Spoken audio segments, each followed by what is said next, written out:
Não há ninguém fiel como o Senhor. Apegue-se a Ele e deixe que Ele guie os seus passos. Bem-vindo ao Rocking Chair. Hoje, vamos olhar para o capítulo 3 de Êxodo. Por favor, pause o vídeo e leia o capítulo por conta própria. Esta é a história dele, e este é o amor dele por você. Toda a história de libertação começa da mesma maneira, com um homem ou uma mulher parado sozinho em um lugar onde nunca quis estar. Moisés não estava procurando por Deus, ele estava fugindo do seu passado. Mas o Deus que habita entre espinhos, nos lugares de sofrimento, entrou no seu caminho e tudo mudou. No capítulo 3 de Êxodo, Moisés fugiu do Egito para Midian depois de matar um egípcio e ser caçado pelas autoridades. Ele chega a Midian e liberta 7 mulheres que estavam sendo atacadas por pastores. Essas mulheres gentias representam a igreja. O fato de serem 7 representa os 7 Espíritos de Cristo, encontrados na plenitude do Espírito Santo. Então sabemos imediatamente que este é o lugar onde Moisés será transformado em um grande profeta e realizador de milagres, apenas pelas pistas que encontramos na história até agora. Mas Moisés ainda não sabe disso. Ele pensa que falhou, pensa que sua vida acabou, pensa que é apenas um assassino. Mas assim que Moisés chegou a Midian, Deus realmente começou a trabalhar nele. Podemos assumir com segurança que Moisés já havia passado muitos anos em Midian. Sabemos que ele viveria em Midian com sua esposa Zípora por 40 anos e juntos teriam 2 filhos, Gerson e Eliezer. Isso faria Moisés ter cerca de 80 anos no início do capítulo 3 de Êxodo. Moisés está cuidando de um rebanho de ovelhas que pertence a Jetro, seu sogro. Ele se afasta bastante, a Bíblia diz que vai para o lado mais distante do deserto. E esse não é um lugar onde alguém chega por acidente. Esse monte de Deus, como a Escritura o descreve, já era famoso como um lugar misterioso, onde coisas estranhas aconteciam. Moisés talvez até tenha sido avisado por Jetro ou por suas filhas para evitar aquele monte. Então vemos o Espírito convidando Moisés para um lugar desolado, ainda mais desolado do que Midian. E seguir o Senhor, muitas vezes, parece ser conduzido a um lugar desolado. Haverá temporadas em que as pessoas se afastam, quando amigos desaparecem, quando você fica de pé sozinho e se pergunta se fez algo errado. Mas você não está sendo punido, você está sendo convidado. Deus o conduz à solidão para lhe dar ouvidos que ouvem seu espírito e olhos que reconhecem a história que ele está escrevendo ao seu redor.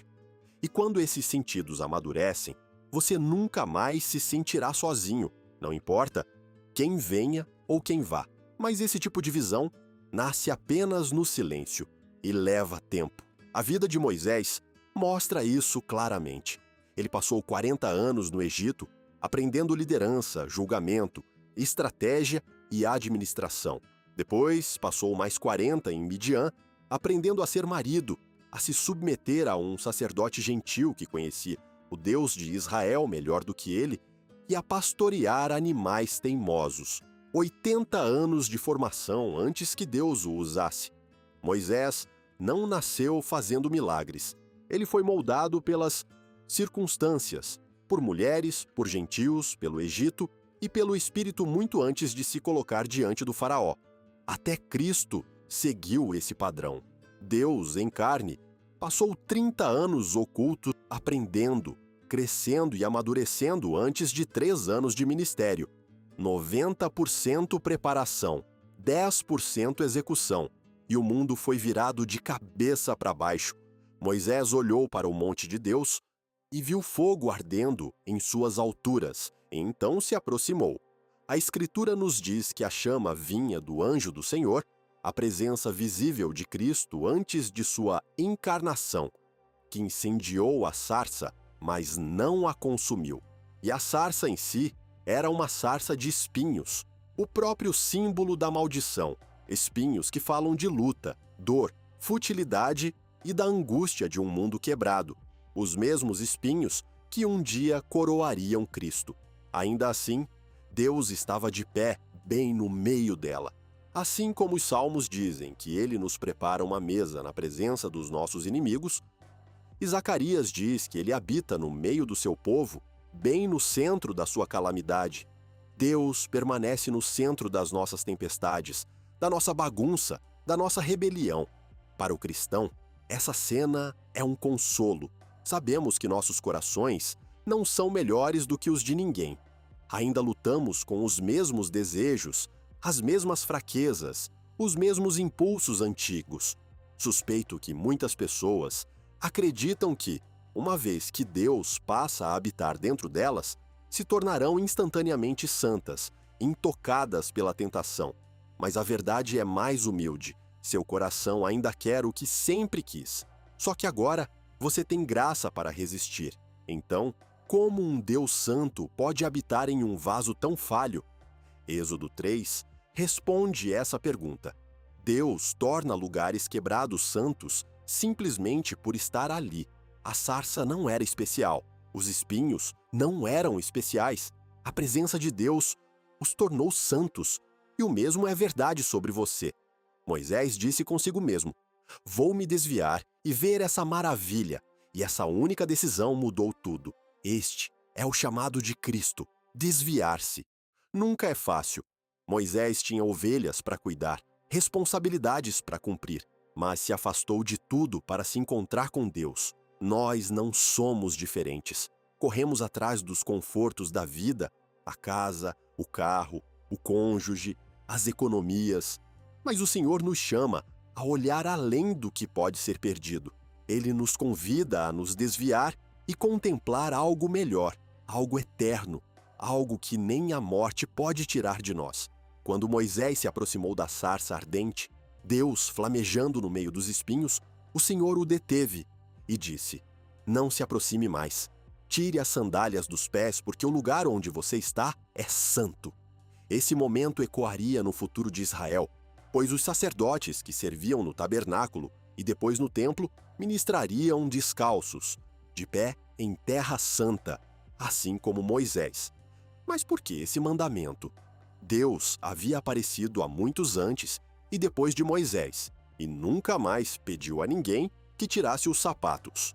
Mas não há magia em tirar as sandálias diante do Senhor. Naquela cultura, escravos andavam descalços como sinal de pertencimento, tornando mais difícil fugir daquele a quem serviam. E era exatamente isso que Deus estava pedindo. Moisés, você confia em mim o suficiente para se tornar meu? Você vai entregar sua autonomia e me deixar guiá-lo? E perceba como o pedido é simples. Tirar as sandálias era algo que Moisés fazia sempre que entrava na casa de um desconhecido. Deus muitas vezes começa com algo pequeno. Assim como o batismo é o primeiro ato de obediência para um novo convertido. Se uma pessoa não consegue fazer a coisa simples que Deus pede, ele não pode confiar a ela as coisas maiores que virão depois. Se Moisés não pudesse tirar os sapatos, ele nunca sobreviveria liderando uma nação teimosa por 40 anos no deserto. E isso se aplica a nós. Se não conseguimos obedecer a um mandamento tão simples quanto ser mergulhados na água, como caminharemos pelas provações e pelos lugares solitários que Deus preparou para nós? Mas há mais uma verdade neste momento. Precisamos nos aproximar de Deus nos termos dele. Ele é quem nos salva, quem nos dá a vida eterna, quem foi para a cruz e morreu uma morte sangrenta por nós. Não negociamos os termos da rendição. Quando você segue Cristo, haverá coisas que você precisará deixar, hábitos que precisará abandonar e novos caminhos que precisará aprender a trilhar. Somos chamados a ser separados, sacerdotes, governantes, portadores de luz. E esse caminho não é fácil, porque o coração ainda deseja aquilo que não pode ter. Mas a terra se torna santa quando Deus está sobre ela, e a vida se torna santa quando Deus habita dentro dela. A Bíblia diz no versículo 7, o Senhor disse: De fato, tenho visto a miséria do meu povo no Egito. Tenho ouvido o seu clamor por causa dos seus opressores e estou preocupado com o seu sofrimento. Em hebraico, Deus está dizendo que ele meditou sobre o sofrimento de Israel. Ele o examinou, entrou nele e o sentiu em si mesmo. Servimos a um Deus que sofre com seu povo. Não há nada que você atravesse que ele não prove pessoalmente. Ele se senta na sua tristeza e a bebe com você. Na verdade, todo o sofrimento do mundo é o sofrimento dele. Nosso Deus é um Deus que sofre, e nós apenas tomamos um gole do cálice que ele carrega. Quando você enfrenta calamidade, dificuldade, depressão, solidão ou as emoções escuras que visitam toda a alma, você está compartilhando do sofrimento dele apenas uma gota daquilo que ele carrega por causa da redenção. O Pai moldou o sofrimento como a ferramenta pela qual o Filho nos salvaria, porque é através do seu sofrimento que somos redimidos e somos convidados a participar dele para que possamos conhecê-lo e para que ele nos conheça. E lembre-se, a vida eterna pertence somente àqueles que o conhecem e são conhecidos por ele. Todos sofrem, mas nem todo sofrimento é igual. Há um sofrimento que traz vida, como uma mulher em trabalho de parto, e há um sofrimento que traz morte, como o tormento de um assassino, aguardando julgamento. Mas o sofrimento de um cristão sempre conduz à vida, nunca à morte. Agora veja o que Deus diz a Moisés. Ele o envia de volta ao Egito com uma promessa: você falará, milagres seguirão. E você terá sucesso. Deus assegura a Moisés que a missão não é em vão. O resultado já está decidido, mas Moisés responde: quem sou eu? Em outras palavras, eu não sou ninguém. E Deus responde com a única identidade que importa: eu estarei com você. Moisés pergunta quem ele é para receber tal missão. E Deus responde dizendo a quem ele pertence. Essa é a base da nossa identidade. Quando você vem ao Senhor, se arrepende e diz sim ao chamado dele, toda identidade menor cai por terra. Você não é mais definido por gênero, raça, ocupação ou passado. Você não é o que faz para ganhar dinheiro. Não é mecânico, professor, enfermeiro ou carpinteiro. Você não é os seus pecados. Você não é um bêbado, um mentiroso, um ladrão ou um assassino. Quando eu vim ao Senhor, percebi que nunca tinha realmente sabido quem eu era. Quando começamos nosso relacionamento com o Senhor, oramos pedindo revelação para conhecê-lo, para saber quem Ele é. Mas Deus primeiro nos dá revelação de quem nós somos. Porque para conhecer a Deus, você precisa primeiro conhecer a si mesmo, para entender o que foi necessário para Ele salvar você. E o que nós somos é a família dele, seus filhos, seu povo. Sua identidade é simples e inabalável. Você é aquele com quem Deus está. Você é amigo de Deus. E é isso que você é. Então, o Senhor disse isto no versículo 12. E este será o sinal para você, de que sou eu quem o enviou. Quando você tiver tirado o povo do Egito, vocês adorarão a Deus neste monte. Qual é então, o sinal de que Deus está com Moisés? Muitos cristãos e até comentaristas rabínicos dizem que o sinal é que Israel um dia adoraria neste monte. Mas esse não é o sinal. Esse é o resultado. O sinal já estava ardendo diante dos olhos de Moisés. Deus ordenou que o fogo queimasse na sarça, e ainda assim a sarça permaneceu intacta. E naquele milagre Deus estava dizendo: veja, Moisés, eu posso enviá-lo para o fogo, e o fogo não o consumirá. A sarça era o sinal, a promessa de que Moisés poderia obedecer sem medo, porque o próprio Deus o preservaria. Moisés ainda estava hesitando, talvez por medo, talvez porque simplesmente não queria que a conversa terminasse, e pergunta: mas se eles perguntarem o teu nome, o que direi? E Deus responde com a declaração mais misteriosa e majestosa de toda a Escritura: eu sou o que sou. Em hebraico, a frase carrega a força de continuidade. Eu sou o que sou, estendendo-se pela eternidade, não uma sequência infinita de palavras, mas uma realidade infinita. Tão poderoso era esse nome que quando Jesus disse, antes que Abraão existisse, eu sou, os líderes religiosos tentaram matá-lo. Eles entenderam exatamente o que ele estava afirmando.